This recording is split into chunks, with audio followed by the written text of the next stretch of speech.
کافروں کے لیے وہ ہے بھی نہیں، جو نہیں تسلیم کرتا اس کو پھر اللہ تبارک و تعالی ہی کا یہ سارا ایک نظام ہے، آخرت کا، بخشش کا، جنت کا، حساب و کتاب کا۔ اب جو شخص اللہ رب العزت کا ہی انکار کر دے، اس کے بعد اگر اس کو تسلیم کرنے کے بعد کوئی غلطی ہو جائے، کوئی کوتاہی ہو جائے، کوئی کمی بیشی ہو جائے تو گنجائش ہے۔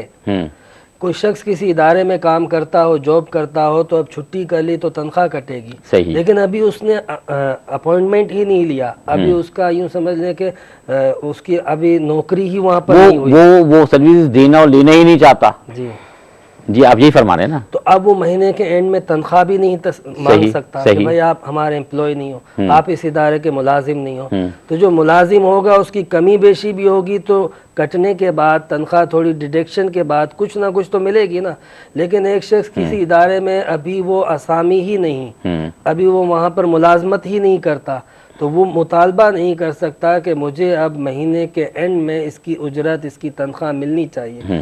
کافروں کا معاملہ عقلاً بالکل اسی طرح ہم سمجھ لیں کہ ایک شخص جب اللہ تعالیٰ کو نہیں مانتا، اللہ تعالیٰ کی تقدیر کو نہیں مانتا، اس کے نظام کو نہیں مانتا، جنت و دوزخ کو نہیں مانتا، حساب و کتاب کو نہیں مانتا، آخرت کو نہیں مانتا، پھر وہ یہ مطالبہ نہیں کر سکتا کہ میرے ساتھ حساب و کتاب میں نرمی ہو، یا میرے ساتھ جو ہے وہ بطور اجرت جنت مجھے ملے۔ اس نے تو اس کو انکار کر دیا تھا۔ صحیح۔ اس لیے کافروں کا جب ذکر ہوتا ہے تو اس حوالے سے بڑا شدید کیا جاتا ہے۔ But ignorance of law is not excuse.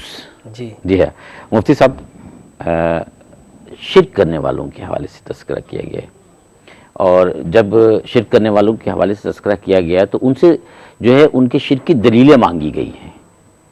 ان دلیلوں کے مانگنے کی وجہ کیا سمجھ میں آتی ہے؟ میں گزشتہ بات میں ایک مختصر سا اضافہ یہ کرنا چاہتا ہوں کہ کفار اور مشرکین کی مغفرت نہیں کی جائے گی، یہ آخرت کے حوالے سے ہے۔ ٹھیک ٹھیک۔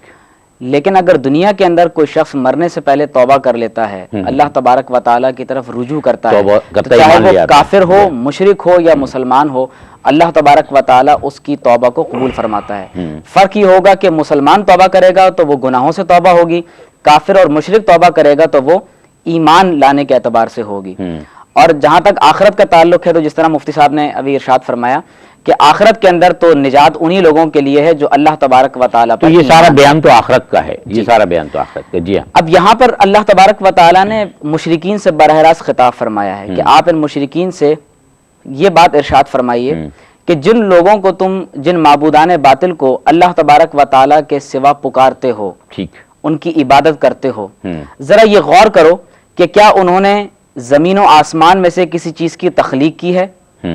کیا وہ زمین و آسمان کی تخلیق میں اللہ تبارک و تعالیٰ کے ساتھ شریک ہیں؟ کیا اللہ تبارک و تعالیٰ کی طرف سے ان کو کوئی کتاب عطا کی گئی ہے کہ جس میں ان کے لیے یہ دلیل لکھی ہوئی ہے کہ وہ حق پر ہیں؟ تو دیکھیے یہاں پر مبلغین کے لیے ایک بہت اہم نقطہ ہے۔ جس طرح حضرت سیدنا ابراہیم علیہ السلام نمرود کے دربار میں گئے، تو جب کوئی شخص اپنے کفر پر ڈٹا ہوا ہو تو ہمارے ہاں یہ اصول ہے کہ اس سے اس کے کفر پر قائم ہونے کی دلیل اس انداز سے طلب نہیں کی جاتی کہ اگر تم سچے ہو تو کوئی دلیل دکھاؤ، کوئی معجزہ دکھاؤ، یا کوئی کرامت ہم کو ظاہر کر کے دکھاؤ۔ لیکن بعض اوقات یہ ضروری ہو جاتا ہے کہ عوام کو دکھانے کے لیے، ایک عام فہم آدمی کو سمجھانے کے لیے، اور خود اس شخص پر اتمام حجت کرنے کے لیے اللہ تبارک و تعالیٰ بعض چیزوں کو واضح کرنے کا حکم دیتا ہے۔ تو اس لیے ابراہیم علیہ السلام نے ایک بہت آسان سی بات نمرود کے سامنے رکھی کہ میرا رب سورج کو مشرق سے نکالتا ہے تم مغرب سے نکال کر دکھاؤ۔